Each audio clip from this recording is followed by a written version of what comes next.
Los del comunismo, que hemos hecho aquí un comeback especial. Buenas tardes. Bueno, no especial porque hemos vuelto, o sea, oficialmente. No es que nos vayamos a ir otra vez. Pero bueno, hoy os traemos 2 temas de actualidad.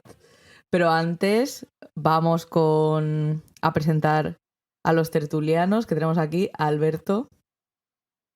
Sí, buenas. O sea, hacía mucho tiempo que no aparecía en un capítulo, en verdad, aunque hemos estado un poco parados últimamente, que eso, dejar claro que ya no va a ser la tónica habitual, ¿vale? Hemos visto que había mucha gente que lo escuchaba, que echaba de menos el podcast, que en general aprendía bastante con él y bueno, pues hemos decidido darle más continuidad, aunque no intentemos ponernos metas loquísimas de estas de 1 por semana o tal, porque es imposible, pero por lo menos sí que intentar que haya una regularidad y demás. Vale, pues nada, ¿qué tal estás? Vamos a empezar con esta sección humana.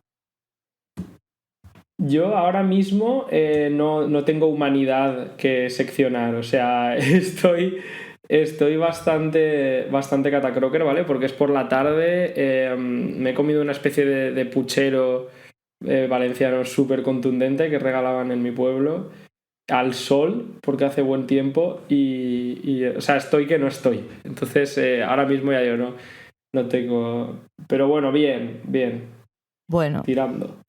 yo voy a decir que estoy vacunada y citando a una amiga mía, estoy vacunada, pero ¿a qué precio? ¿A qué precio? Te ha pegado fuerte, ¿no? Me ha pegado, o sea, la dosis de refuerzo, vaya montaña rusa. O sea, aún la estoy sufriendo. Me vacuné hace como una semana y aún estoy hecha una mierda, porque todos los efectos secundarios me los he comido uno tras otro. Me falta solo la trombosis, que igual me da al final del capítulo, a saber. Y Vale. estoy aquí con una invitada especial que está al lado mío y voy a ver si nos dice unas palabras. ¿La has escuchado? No se ha oído nada. Es que ha maullado muy bajo. Bueno, si se ha oído, he imaginado lo que era, se ha oído lejanamente. Yo entiendo que en tu grabación se oirá, o sea, Eso, al menos por la reunión esta online no se espero. escucha. Bueno, estoy con mi gata al lado. Siempre que intento grabar a uno de los gatos que siempre están, se niegan a maullar. Y seguramente cuando estemos argumentando vaya a maullar muy alto. Pero es lo que hay, o sea, me da pena echarla porque me hace mucha compañía. En fin. Pues nada. ¿Qué os traemos hoy? Hoy os traemos 2 temas que, bueno, uno que se va a tratar, porque también lo habéis pedido mucho y porque lo vamos a tratar igualmente, que es el tema del conflicto Rusia y Ucrania. Y después tenemos el tema de la reforma laboral, que el tema de la reforma laboral también va a haber un poco de volar pelucas.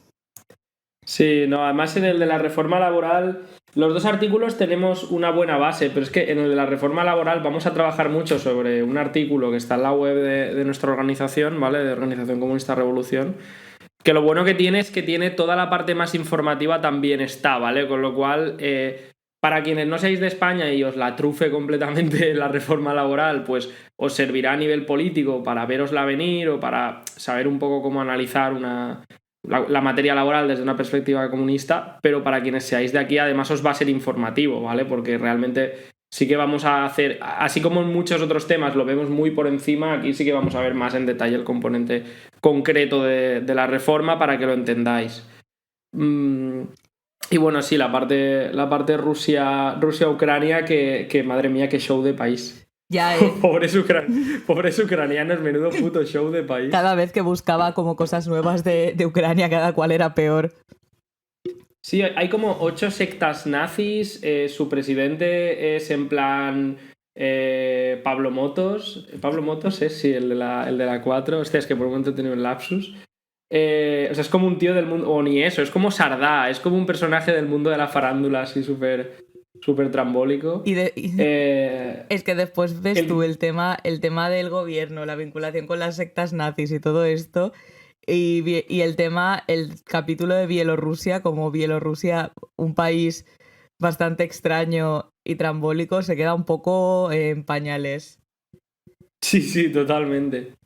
Vale, ¿por cuál quieres que empecemos? ¿Rusia-Ucrania? Yo empezaría por el de Rusia y Ucrania, porque lo hemos mencionado ahora, entonces pues... pues empezaría por este. Vale. O sea, no Vale. sé cuál será más corto y cuál más largo, pero bueno, ya... No, igualmente, si podemos, sacaremos doble capítulo para estirarlo. O sea Ya que... se verá, o sea, yo si sigo viva me he comprometido. Sí. Vale, el tema Rusia-Ucrania.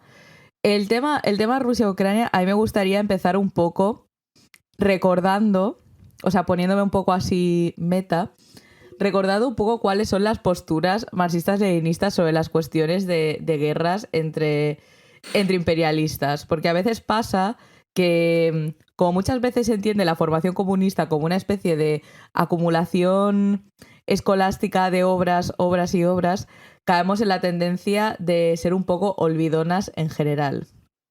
Y muchas veces, como tenemos esta tendencia, cuando vemos un conflicto, a veces hay como esta especie de mindset de, vale, vamos a apoyar al menos malo. Que a veces el menos malo es en plan de, vale, ¿quién no le hace gracia a Estados Unidos? Vale, pues este de aquí. Pues vamos a apoyar a este. O vamos a apoyar a nuestro país y todo esto. Y la cosa es que básicamente las posturas ML no es que las leas el libro y digas, uy, están bien. No, es que se corroboraron en la práctica, que fue básicamente la posición que tuvo... Ahora está maullando la gata. Ahora se le oye. Ay, de verdad. Me retiro un momento que voy a abrirle la puerta porque va a estar así horas. Ahora vuelvo, un segundo. Si quieres seguir explicando por dónde voy, dale. Bueno, supongo que el ejemplo que iba a poner Lucía era la Primera Guerra Mundial. En cualquier caso, pero la cuestión es, el imperialismo no es una política que nazca de la cultura de un país, rollo los yanquis, como tienen 500 años de historia y son racistas y comen muchas hamburguesas, pues son necesariamente expansionistas, ¿no? Y el resto del mundo vive bajo la bota de Mickey Mouse, ¿no? O sea, no es tan sencillo como esto. Es decir, el imperialismo es una fase, es la fase máxima a la que puede llegar el capitalismo. Lo hemos explicado otras veces, lo hemos visto en el libro de Lenin que lleva ese nombre, por la cual, entre comillas, en los países en los que el capitalismo empezó desarrollándose más pronto, llega un momento en que el capital desborda, ¿vale? Se convierte en monopolios, se fusiona con los bancos, el capital industrial se fusiona con los bancos, se construyen unos monopolios muy potentes a los que su país se le queda pequeño y que quieren mantener su país en orden para a su vez poder emprender negocios fuera. Ya no solo les vale con extraer materia prima y llevar productos elaborados a las colonias, sino que también quieren llevarse las fábricas o parte de las fábricas a las colonias para seguir aumentando, seguir acumulando capital, ¿no? Seguir en esa huida hacia adelante continua, y para eso necesitan que sus estados se conviertan en megaestados, ¿no? En estados burocráticos y militarizados. Informo que he vuelto, igual hace como un minuto, pero digo, voy a dejarle seguir. Sí. Que vale. Sí. Es que así me despierto porque estaba sudándome por completo. La cosa es que bueno, o sea, Lenin estableció que las guerras entre países imperialistas eran inevitables y que tenían un componente reaccionario, que esto nos parece como súper obvio, pero como estaba la tradición de las guerras de liberación decimonónicas, las revoluciones burguesas, que se veían como un avance en sí, pues Lenin da el toque de atención y dice, a ver, estos son guerras de rapiña entre países imperialistas intentando repartir un mundo ya repartido, no nos vayamos a volver locos. Porque ¿qué es lo que pasaba? Que cuando se desarrolló la Primera Guerra Mundial, empezaron a surgir las tendencias social chauvinistas, que es básicamente apoyar a tu país en un contexto de guerra. Que esto es heavy y es una tradición que dices, bueno, pero es que esto ya no se da, no sé qué, no sé cuántos, pero vamos, tenemos ejemplos para dar y regalar. O sea, por ejemplo, el Partido Comunista francés apoyaba el tema de la manutención y conservación de colonias.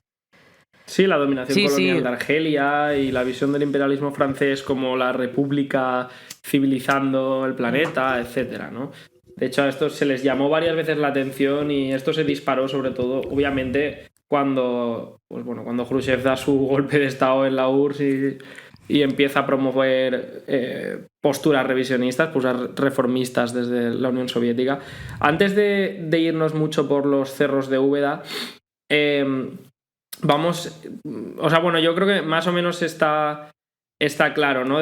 Lo que estaba queriendo decir es que los países que tienen esto, es decir, que tienen este carácter de potencia imperialista, necesariamente chocan entre sí, como tú has dicho, para repartirse de nuevo un mundo que ya está repartido de partida, ¿vale? Y a su vez, sobre los países a los que dominan o por los que se pelean, pues generan toda una serie de títeres, políticas títeres, que acaban siendo reaccionarias por necesidad, ¿vale? Y estos políticos títeres, pues a veces son más descaradamente títeres, a veces menos. En Ucrania, la verdad que es fácil en ese sentido, porque los políticos fieles a ambos bandos, el ruso y el americano, bueno, el occidental en un sentido más amplio, la verdad que son muy descaradamente títeres, ¿vale? Eso nos va a hacer las cosas más fáciles que en el caso bielorruso, donde Lukashenko es claramente, indirectamente es claramente dependiente de Rusia, pero no lo es de una manera tan descarada como lo pueda ser los que vamos a ver hoy. Lo oculta, ¿vale? bajo su brillante personalidad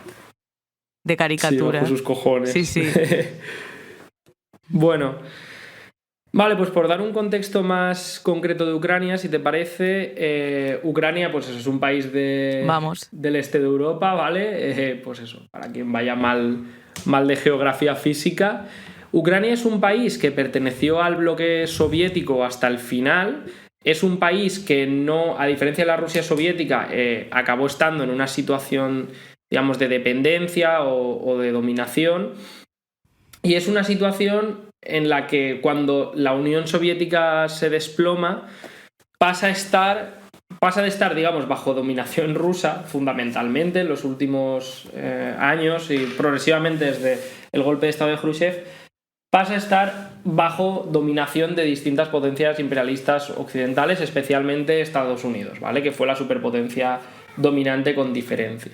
Entonces, desde los 90, Ucrania vive como una tensión continua, en parte por elementos internos y en parte por injerencias externas, ¿vale? Entonces, Ucrania tiene una división en dos a nivel nacional, que es los ucranianos rusófonos versus los no rusófonos, ¿vale? No sé cómo los llaman allí, pero sería como la gran división. Entonces, la gente que vive al este de Ucrania habla ruso principalmente y tiene una cultura más cercana a Rusia, ¿vale? Tiene una historia más cercana a Rusia.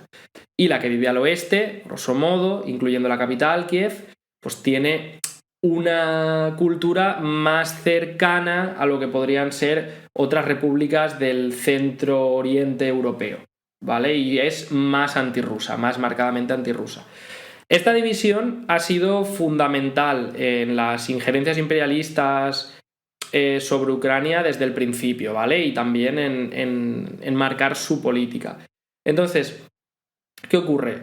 Ocurre que el oeste de Ucrania, ¿vale? Este lado no rusófono, su nacionalismo, ¿vale? Su nacionalismo, obviamente a lo largo de la historia habrá tenido muchas facetas, pero desde que en los 40 es un país que no llega a despuntar, bueno, los 40... Sí, realmente desde primeros del siglo XX es un país que no llega a despuntar en su desarrollo productivo, ¿vale? En comparación a otros países más tirando a Centro Europa, como pueda ser obviamente Alemania. Es un país en el que el nacionalismo ucraniano de manera natural va tendiendo a ser un nacionalismo útil a potencias extranjeras. Entonces, en todo este tinglado, ya en los años 30-40, aparece la organización de Stepan Bandera, ¿vale? Stepan Bandera es un facha muy facha, o sea, es gracioso porque como ha habido gobiernos después en Ucrania que lo han rehabilitado, la Wikipedia es como ambigua, es como, no, su organización mataba judíos y hacía limpiezas étnicas de gitanos y de polacos, pero bueno, él la verdad que estaba en la cárcel esos años, no sabíamos qué hubiera pensado, y dices, no, ya te digo yo que yo sí que lo sé. Entonces, claro. Entonces, Stepan Bandera, un personaje de mucho cuidado, pero muy importante en la historia actual de Ucrania, ¿vale? Porque es como el gran referente de esa extrema derecha ucraniana que formalmente llegó a luchar por la independencia contra los nazis, cuando los nazis invaden Ucrania. Él llegó a ir a una cárcel nazi, pero En todo momento ellos lo que intentaban era establecer un etnoestado ucraniano, es decir, ellos eran fascistas, solo que Alemania también, y entre fascistas no se respetan, ¿vale? Gana el más fuerte, y ellos no eran los más fuertes. De hecho, cuando la Alemania nazi en el 44 está en huida, ellos liberan a Stepan Bandera para que siembre el caos con ayuda alemana nazi, ¿vale? Stepan Bandera, por cierto, se lo carga, le da asilo político a Adenauer, que es como el rescatanazis de la Alemania occidental, ¿vale? Un primer ministro turbofacha, que es un poco el que salvó a los nazis y el que inventa la historia democrática constitucional de reconciliación con su pasado nazi de la Alemania actual, ¿vale? Un poco el que le devuelve los cargos ejecutivos y funcionariales a los antiguos nazis. Entonces, el Stepan Bandera le dan asilo político y muy gloriosamente se lo cargan la KGB en el 55 a la puerta de su casa. Vale. Entonces, este hilo negro de la historia ucraniana en la parte occidental va a continuar desde la caída de la Unión Soviética, ¿vale? Y vamos a ver cómo va a tener su expresión en los políticos Víctor Yushchenko y Yulia Timoshenko. Yulia Timoshenko es una que lleva así como un peinado en plan la princesa Leia, ¿vale? Sí, que es como una cantante de turbo folk, pero en ultra reaccionaria. Que bueno, supongo que el turbo folk también lo es, pero como está en ucraniano, pues no lo entendemos cuando sale en Eurovisión. Pero igual están cantándole a Stepan Bandera. El caso, ¿vale? Es que Yulia Timoshenko y Víctor Yushchenko son gente que, bueno, pues a la mínima que puede siempre están poniéndole calles a esta gente y demás, ¿no? A Stepan Bandera y demás. Y así como cosa importante, forman parte destacada de la Revolución Naranja de 2004, que luego explicaremos, ¿vale? Pero que es como la llegada al establishment político, a la primera línea política con mucha fuerza de ese sector pro-occidental liberal, ¿vale? Liberal facha, esa parte títere de Estados Unidos, de Alemania, etc. Y este sector, como decimos, tiene una vinculación muy directa con esas milicias neonazis que siguen existiendo a día de hoy. Hay como 101 milicias neonazis, está el sector derecho, está el batallón Azov, o algo así. Y además, varias veces a lo largo de la historia reciente de Ucrania, creo que 2 veces se reconstituye la llamada Guardia Nacional, que es como un cuerpo militar de reservistas oficial en el que los gobiernos estos prooccidentales incorporan a algunas de estas milicias neonazis, ¿vale? Pues eso, que de manera que les dan como una cobertura legal, en parte lo que buscan. Aquí se ve muy bien esa dinámica, ¿no? De cómo estos gobiernos títeres pues son muy fachas, pero por otro lado intentan mantener la cosa en calma. Entonces no van a cargar contra los neonazis, que son una parte de su base social, pero tampoco quieren que vayan a su bola. Entonces les hacen este tipo de espacios. Sí, o sea, y de hecho también el ministro de Interior también. Es que de hecho hay como algunos ministros que cada uno tiene como la milicia que apoya, financia, permite y tal. O sea, hay bastante mafioseo y tráfico de influencias entre lo que es el gobierno institucional, liberal, tal, cara así, entre comillas, potable, y el tema de las organizaciones fascistas. Claro. Y tienen piques entre ellos y tal, o sea, es curioso. Luego está el otro lado de Ucrania, ¿vale? Lo voy a enfocar primero desde Ucrania porque luego ya veremos la parte de las potencias imperialistas en estos países. El otro lado de Ucrania sería la parte rusófona, y como no podía ser menos, pues la burguesía imperialista rusa también la aprovecha, ¿vale? ¿Qué ocurre? Muchas veces esta parte rusófona, digamos, sus milicias, sus políticos y demás, como la Unión, digamos, el imperialismo ruso en su historia es inseparable de la Unión Soviética, y además la Unión Soviética tuvo toda esa fase social imperialista, ¿no? De dominio de países por distintos medios con una fachada socialista y tal.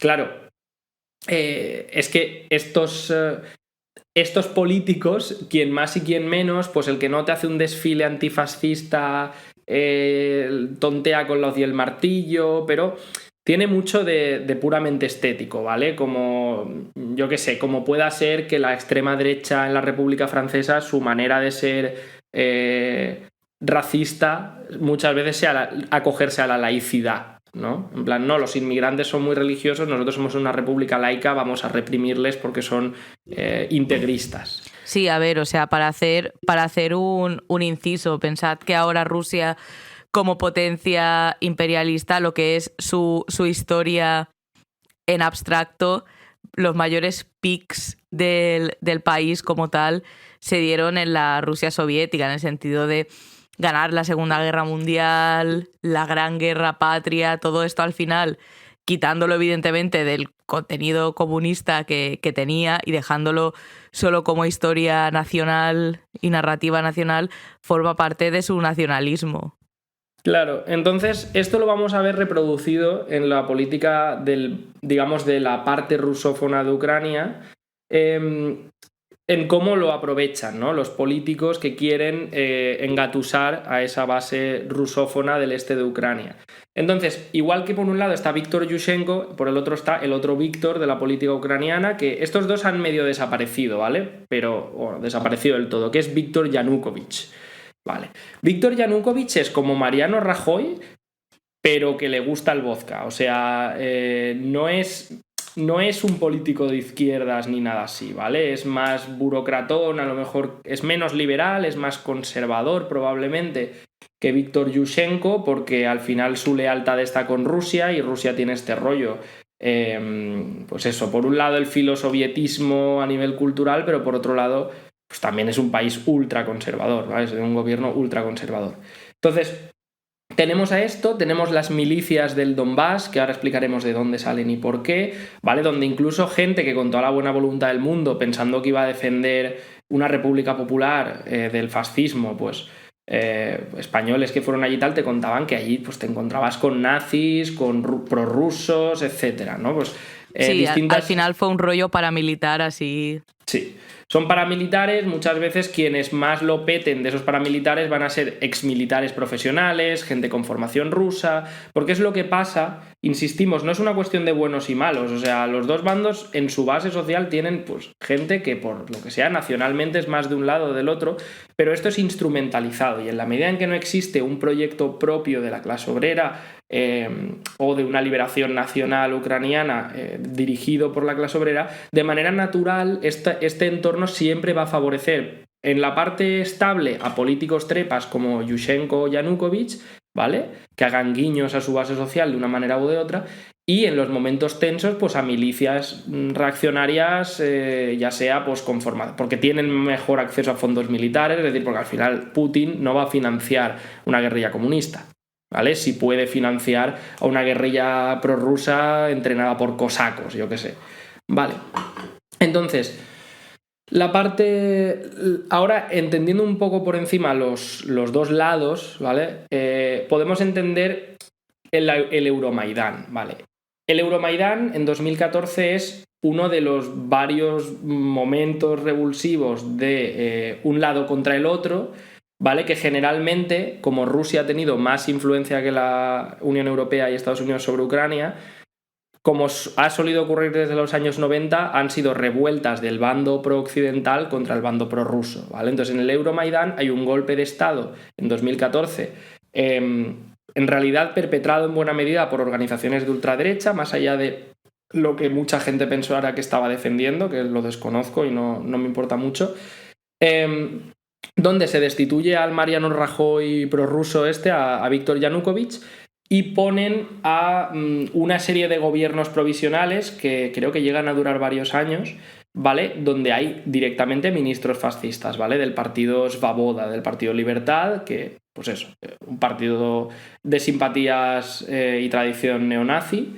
Se reconstituye la Guardia Nacional y se da rienda suelta a sectores neonazis de estos vinculados a esa parte nacionalista ucraniana.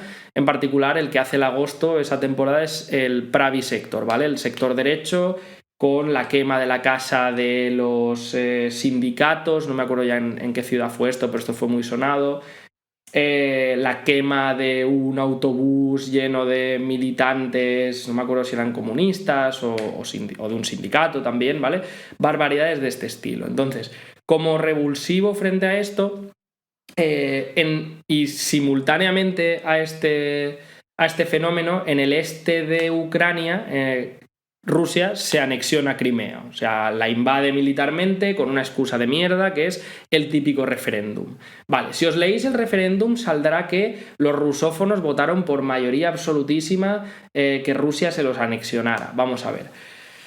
Aquí lo que hay que aclarar es los referéndums de anexión de partes de un país, eso es más viejo que el mear, ¿vale? O sea, la Alemania nazi lo hacía constantemente. Yo me voy a una zona donde sé que la mayoría étnica de la población, por lo que sea, pues si le da, o sea, va a ser favorable a que la invada o voy a poder sacar un número de gente suficiente para trucar un referéndum o algo así, a un referéndum y con la excusa de un referéndum sin ningún tipo de garantía, invado el país con cierta legitimidad, ¿vale? Entonces, esto no quiere decir, o sea, el referéndum podría incluso haber sido justo, que ya digo, yo no estaba allí, no sé cómo fue el referéndum, pero en ningún caso, votar si prefieres estar bajo la bota de un gobierno fascista o bajo la bota de Putin es una elección libre, ¿vale? Y eso es por donde hay que empezar a entender la cuestión. Es decir, no estamos hablando de un referéndum de independencia que puede estar manipulado, que puede acabar en brazos de Putin. No, es una anexión militar donde el ejército ruso creo que formalmente nunca llegó a entrar y entraban militares rusos sin placa o una movida muy rara, pero bueno, fue una invasión rusa en toda regla, ¿vale? Y el resto del este de Ucrania empieza a constituir milicias. Y aquí hay 1 minuto y medio en el que parece que esas milicias que están constituyendo autodenominadas repúblicas populares, sobre todo Donetsk y Lugansk, van a dar lugar a algo, quizá no un proceso socialista, pero que al menos vamos a ver un conato de poder obrero aplastado y nada más lejos de la realidad, ¿vale? Obviamente hubo un vacío de poder, en ese vacío de poder todo Dios cogió las armas e hizo milicias. Durante 1 minuto y medio puede ser que en alguna zona pareciera que iba a llegar a haber algo parecido, yo que sé, al octubre del 34 en Asturias, pero lo cierto es que, como hemos comentado antes, fue el caldo de cultivo perfecto para que Rusia, con su superioridad militar y los militares prorrusos que habían desertado, pues controlaran el percal, ¿vale? Porque se convierte básicamente en una Rusia, en una guerra entre prorrusos y antirrusos, ¿vale? O prooccidentales, que es la guerra de las repúblicas populares del Donbass, ¿vale? Que sigue en marcha, si no me equivoco, o sea, siguen en situación de guerra, al menos hasta antes de la pandemia seguro que lo estaban. Entonces, en todo este percal, ¿vale? Progresivamente, obviamente, cada lado del conflicto se va enquistando. En Ucrania hacen unas elecciones que las gana un oligarca, el chocolatero este que le llamaban, que era Poroshenko, ¿vale? Petro Poroshenko, un facha de mucho cuidado, pero un poco menos raro que el gobierno filonazi que había antes. Un corrupto de mucho cuidado, y cuando el Poroshenko este se quema, porque hay muchas soflamas nacionalistas que no puede cumplir, pues lo sustituye Zelensky, que ya digo, es como un personaje de Crónicas Marcianas, o sea, es como un personaje, es referencia anticuada, pero bueno, es como un personaje del mundillo de la farándula televisiva, como si un cómico así casposete, muy popular, que se monta un partido con financiación de varios oligarcas prooccidentales que apoya a la Unión Europea y la entrada en la OTAN, y llega a presidente para básicamente continuar lo que Poroshenko estaba haciendo y se quemó, ¿vale? Que es intentar dirigir Ucrania a ser absorbida por la Unión Europea y la OTAN y dar caña al este de Ucrania. Vale. En eso Rusia redobla esfuerzos imperialistas, ¿vale? Y esa es la situación en la que estamos ahora. Vaya montaña rusa. O sea, básicamente la historia es varios paramilitares con o sin placa hacen cosas. Y sí. un inciso menos así tal. El tema de que no haya una organización comunista o una organización de liberación nacional que sea progresista y esté liderada bajo la clase obrera y tal, también, o sea, no es que vaya a especular, pero también hay que pensar, porque a veces, o sea, las cosas pues tienen su recorrido, que también es importante entender que a partir del 20 Congreso del PQS y tal, que tomó la deriva revisionista y tal, hubo una desmovilización progresiva de partidos comunistas en lo que viene siendo Europa, contagiando por poder internacional todo lo que sería el revisionismo y todo esto, que al final eso lo que lleva es a precisamente desmovilizar y arrancar poder a partidos comunistas. Y más aún los países que estaban bajo, o sea, que estaban en el campo soviético, donde directamente eran partidos de gobierno, con lo cual cuando se empieza a dar esta deriva se burocratizan al extremo, y cuando caen los distintos regímenes del campo soviético, prosoviético, claro, es que no son partidos de lucha, o sea, ya no es que sean partidos de lucha que han degenerado a partidos revisionistas, no, o sea, son partidos de gobierno, como tienes, yo que sé, el Partido Comunista de la Federación Rusa que es que el KPRF que es que directamente es facha, o sea, es un partido que sí, que tiene sus brindis al sol de nacionalizaciones e historias, pero es un partido electoralista y conservador a más no poder, que apoya a Putin desde la oposición a veces, otras veces le hace la crítica, ¿vale? En política internacional es proimperialista ruso. Entonces, en estos países es el doble, ¿vale? Hay bastantes. En Ucrania no especialmente, porque los comunistas, digamos, los revisionistas prosoviéticos se quedaron fuera de juego, pero, bueno, existían y eran un partido al que, no sé si los han vuelto a legalizar, pero durante un tiempo el gobierno facha los prohibió y fueron atacados por los fascistas, ¿no? Y son un partido que no estaba preparado para luchar. Hay otras ex repúblicas soviéticas donde directamente el Partido Comunista es un partido pues, abiertamente socialdemócrata, tipo, ¿cómo se llama? En Moldavia era un partido, gobernó bastante tiempo, era un partido tirando a social liberal. Claro, es que si ya pensad en la deriva que tuvo, por ejemplo, el Partido Comunista Español, estando España en la otra punta de Europa, o sea, pensad en áreas de influencia directa. Claro. Y sobre esto, un apunte más, ¿vale? Que es, hay un fenómeno, sobre todo en países que están en el bando occidental en este conflicto, ¿vale? Como pueda ser España, donde parece que apoyar, o sea, la gente que empieza a hacerse más de izquierdas y a ser más crítica con el imperialismo, como lo que tiene en su lado y el imperialismo que conoces al americano, tiende muchas veces a ver solo esa parte, ¿vale? Y a acabar cayendo en posiciones prorrusas, ¿no? Esto tiene, por un lado, ese componente y, por otro lado, el de la influencia negativa que históricamente ha tenido el prosovietismo, ¿vale? El prosovietismo, no ser favorable a la Unión Soviética de los años 30. Prosovietismo es una corriente del movimiento comunista organizado, ¿vale? Pero que trasciende al movimiento comunista organizado, que nace tras la deriva revisionista en la Unión Soviética, que es financiada con tante y sonante, ¿vale? Incluso con asociaciones de amistad hispano-soviéticas y otros recursos, y que fundamentalmente pues, es parecida al eurocomunismo, es decir, partidos fundamentalmente que fomentan la lucha por reformas sin ningún tipo de perspectiva revolucionaria real, normalmente con unas frases un poco más rimbombantes, pero sacadas del catecismo comunista que repartía Brezhnev o Khrushchev o el burócrata casposo de turno de la Unión Soviética, que cada vez eran más viejos. Sí, o sea, a ver, es esto, o sea, reformismo con retórica ML. Claro, y con una postura que era la misma que tenía la Unión Soviética, ¿no? De justificar pues todas las cosas que hiciera la Unión Soviética en política exterior o interior con algún tipo de excusa. Que cuando se invadió Afganistán se estaba ayudando a una república socialista asediada, que bla, bla, bla. Que cuando...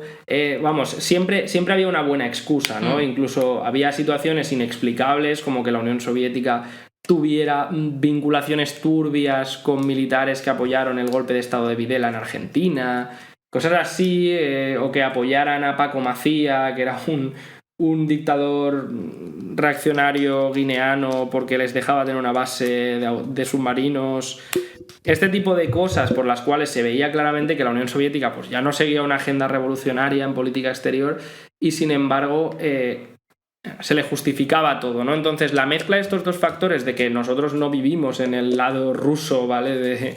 El lado bajo la dominación rusa, sino en el lado imperialista occidental o entre quienes nos escuchen seguramente hay muchos que viven pues bajo dominación de Estados Unidos o de España o quien sea, tendemos a no ver en este caso la paja en ojo ajeno, ¿vale? A solo querer ver la viga en el ojo propio y perdemos de vista que Rusia también es una potencia imperialista. Claro, que además... o sea, tiene monopolios bancarios y de energía, tipo el tema de los gasoductos y todo esto. Sí, y que su política cuando hacen agresiones imperialistas es bastante descarado, quiero decirte, porque entre que está la retórica esta de la grandeza rusa, ya sea con vestidura soviética o con vestidura imperial, y que es que lo hacen de manera muy descarada. Es que tienes en muchísimas de las antiguas repúblicas soviéticas ha habido intervenciones militares rusas, generalmente de manera abierta, ¿vale? Generalmente de manera abierta. Entonces, no muy diferente o exactamente igual que como Estados Unidos en Latinoamérica, ¿vale? Con tropas sobre el terreno, apoyando a un determinado presidente, a un determinado bando. Entonces, pues eso, muchas veces es normal, hay quien se deja deslumbrar y existe además toda esta trama del prosovietismo residual, ¿no? Pero, en definitiva, ¿vale? Tenemos que ver esto como una injerencia imperialista de dos bandos sobre un país, ¿vale? Y, bueno, no hay bando bueno, esa es la putada, ¿vale? O sea, vivimos en un mundo de mierda y no porque algo salga en las noticias y haya dos bandos va a haber un bando bueno. Y... Efectivamente, o sea, el bando bueno es la clase obrera y ahora mismo está desarmada y desorganizada. Claro. Y por comentar también, bueno, ahora a mí una cosa que me ha sorprendido, ¿vale? Es ver que la postura oficial del progresismo electoral español, ¿no? De Podemos, PCE, Izquierda Unida y demás, está siendo como la crítica a la OTAN, la crítica a la injerencia europea, porque además es verdad que encima son partidos que sí que muchas veces caen en el rollo prorruso, pero dejando este tema al margen, esto es muy gordo, porque literalmente estamos hablando de que forman parte del gobierno que va a organizar una cumbre de la OTAN en España en junio. O sea, que os llamamos a boicotear por todos los medios que... Y también qué tema del conflicto, porque cundió como la histeria social durante unos minutos en España, que todos temían una invasión de Rusia a España, que es un poco... vale, tampoco creo que tengamos nada que puedan necesitar, pero vaya, ok, porque básicamente... Que esto es como... Ya te digo, hay veces que, porque tenemos como colapsos sobre información y a veces tendemos a tener como olvidos y cosas, pero vamos, que España siempre ha estado, desde que entró en la OTAN y desde que la OTAN fue evolucionando y tal, o sea, España siempre ha dado apoyo logístico y armamentístico en su medida y todo esto a incursiones de Estados Unidos. Sí, o sea, a ver, al final España es potencia imperialista de segundo orden. Esto quiere decir que no va a ser, de manera general, no va a ser quien pueda iniciar conflictos porque no va a poder mantenerlos. Es decir, hasta el punto de que en nuestro ejército siempre he oído y leído que no tendríamos combustible para mantener nuestros aviones y tanques funcionando todos simultáneamente durante mucho tiempo. O sea, no, porque el estar en la OTAN de hecho te obliga a unos estándares que son caros de cumplir. Sí. Y nuestros monopolios no son tan potentes. De hecho, en el caso ucraniano es interesante porque a nosotros, quiero decir, a nuestra oligarquía financiera no se le ha perdido nada a nivel directo. Es decir, no hay grandes negocios de España en Ucrania, ¿vale? No es un país, así como Alemania puede tener intereses, nosotros realmente no. Nuestra oligarquía no tiene intereses directos. Míralo, el social chauvinista. Claro, para poder estar en el club acaba apoyando un poco pues todo lo que se mueva. Sí, es como ir a una cena por compromiso.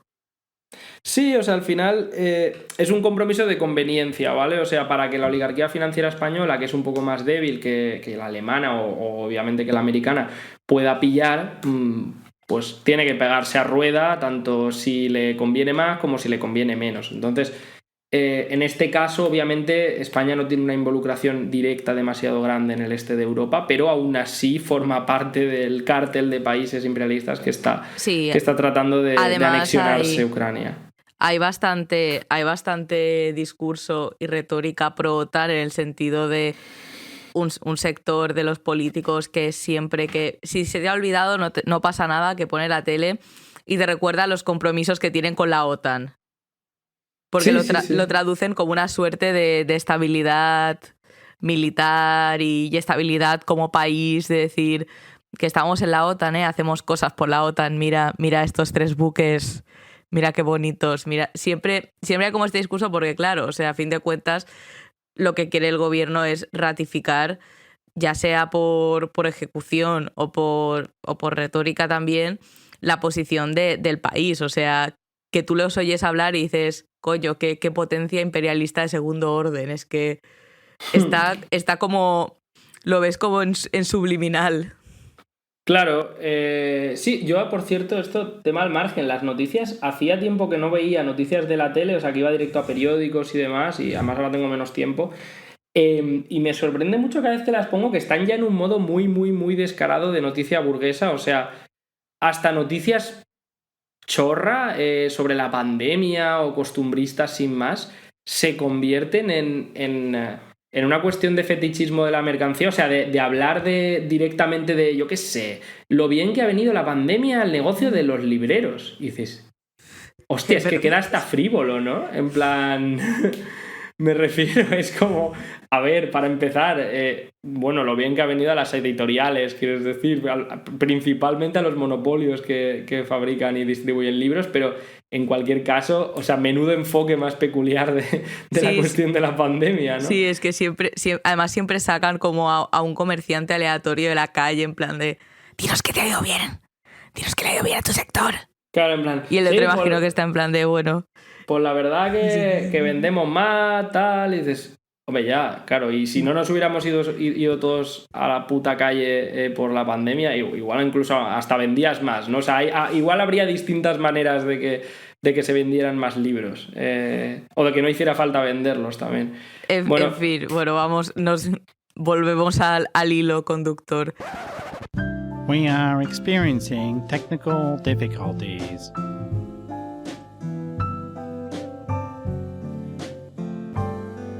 Vale, estoy grabando. Bueno, ha habido un problema técnico. Es la segunda vez que grabamos el final, o sea que si es un poco menos espontáneo, es lo que hay. Sí, a ver, esto estamos ya en la fase, como ha pasado antes, en anteriores veces. Esto es un poco los muertos de la postproducción otra vez. Sí. Pero bueno, no pasa nada. Un podcast humilde, se hace lo que se puede. Vale. Bueno...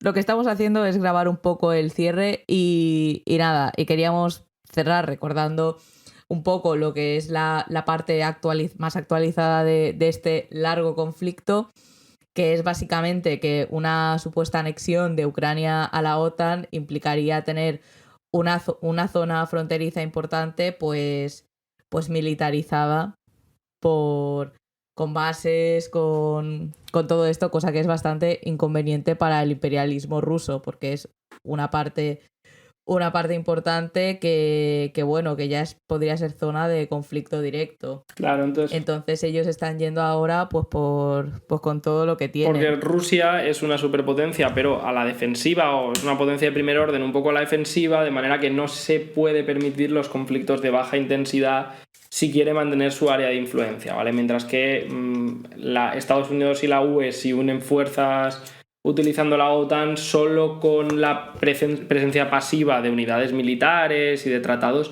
ya hacen mucha presión imperialista, es decir, ya tienen mucho poderío de por sí. Y bueno, esto era un poco todo, el tema de Ucrania. Como veis, el tema de la reforma laboral, que lo hemos nombrado al principio, no lo hemos tratado porque lo vamos a tratar en un capítulo diferente, ¿vale? Porque está quedando un poco más largo. Entonces, eso. Pues nada, nos despedimos. Espero que os haya gustado este capítulo. Un cálido abrazo y recordamos que nos sigáis en redes y que si queréis contribuir tenemos nuestro Patreon. Venga, un abrazo. Adiós. Adiós.